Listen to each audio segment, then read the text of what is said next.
রিতম সুদীপার জন্য অপেক্ষা করছে। তখন রুডি এসে বলছে, তোমাদের জেনারেশনটা কিচ্ছু হবে না। হসপিটালে তোমার প্রাণ পাখি আছে, সে ওখানে আছে আর তুমি এখানে চটপট করছো, কোনো খবর রাখো না দেখছি। রিতমকে বলছে, তোমার প্রেয়সী কিছুই জানে না, তোমার তো উচিত তাকে সবটা জানানো। রিতম সুদীপার ওখানে এসে বলছে যে তুমি কলেজ যাওনি। আদিত্যকে বলছে, তুমি এত চিন্তা করছিলে, তোমার প্রেশারটা একবার চেক করিয়ে নিও। সুদীপা বলছে, মানে ঠিক বুঝতে পারলাম না স্যার। অল্পতেই রেগে যাচ্ছেন মানে? রিতম আদিত্যকে বলছে, আপনি তো আইনের রক্ষক, কোনো বেআইনি কাজ করবেন না। শুধুমাত্র সুদীপার কথা ভেবে আমি কিন্তু আইনের স্টেপ নিলাম না। আদিত্য বলছে, চুপ করুন আপনি, একদম চুপ করুন। তখন রিতম বলছে, দেখলে তো উনি কারণে অকারণে শুধু রেগে যাচ্ছেন। সুদীপা বলছে, কি হয়েছে আপনার?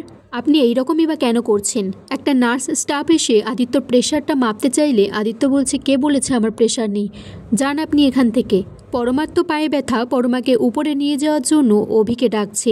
তখন সঞ্চারী বলছে যে দাদা ভাই একদম দেওরদেরকে বইয়ের কাছাকাছি আসা পছন্দ করে না, তাই না দাদা ভাই?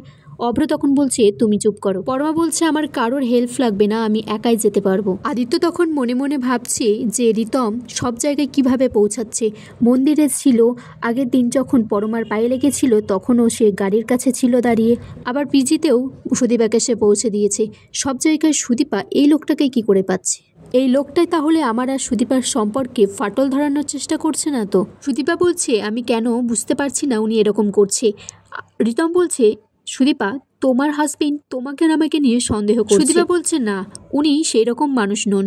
এদিকে আদিত্য একটা স্টুডিওতে এসে বলে যে সেই রিতম আর সুদীপার একসাথে ছবিগুলো ওনাকে দেখিয়ে বলে, আপনি একটু বলুন এগুলো এডিট করা ছবি নাকি?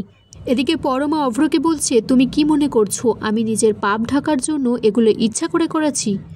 বলছে, ছি অভ্র, আমি ভাবতে পারিনি একটা মানুষ এতটা নোংরা চিন্তা ভাবনা করতে পারে। অভ্র বলছে, আদিত্য বাড়িতে এসেছিল, একটা ইম্পর্টেন্ট কাজ ছিল, কিন্তু ও এই ঘরে কেন এসেছিল? তখন সেখানে সুদীপা আসার পরমাকে বলছে, আমি একটা বিষয়ে জানতে চাই, বাড়িতে এত লোক তবুও তুমি মিস্টার চৌধুরীকে কেন ডাকলে? পরমা বলছে, আমার কি লজ্জা ঘেন্না কিছু নেই? যে আদিত্য আমাকে বাড়ি ভর্তি লোকের সামনে অপমান করেছে, আমি তাকে ফোন করে ডাকবো? পরমা বলছে, আদিত্যকে দেখে সেদিন সুস্থ লাগছিল না, ও রেগে গিয়ে সবটা ভাঙচুর করছিল, আর ওকে আটকাতে গিয়ে আমার পায়ের এই অবস্থা হয়েছে। এদিকে স্টুডিওর লোকটা আদিত্যকে বলছে, আমি ছবিগুলো ভালো করে চেক করে দেখেছি স্যার, প্রত্যেকটা ছবি সঠিক। সুদীপা এদিকে মনে মনে ভাবছে যে তাহলে সেদিন উনি বাড়িতে কেন চলে এসেছিলেন আমাকে একা ওইভাবে দাঁড় করিয়ে রেখে। সুদীপা অভ্রকে বলছে, পরমা নাকি সেদিন ডাকিনি। অভ্র তখন রেগে গিয়ে বলছে, আমি কথা শুনতেই চাই না কোনো বিষয়। তখন বলছে, কে হয় তোরও?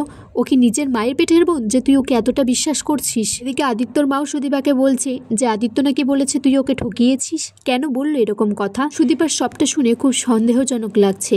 আদিত্য বলছে, পরিস্থিতি যাই থাকুক না কেন আমাকে মন দিয়ে ডিউটি করতে হবে। আদিত্যর মা বলছে, এত কিছু ঘটে গেল তোদের মধ্যে, এত ভুল বুঝাবুঝি, মান অভিমান, সবটা কিন্তু তোদের মিটিয়ে নিতে হবে।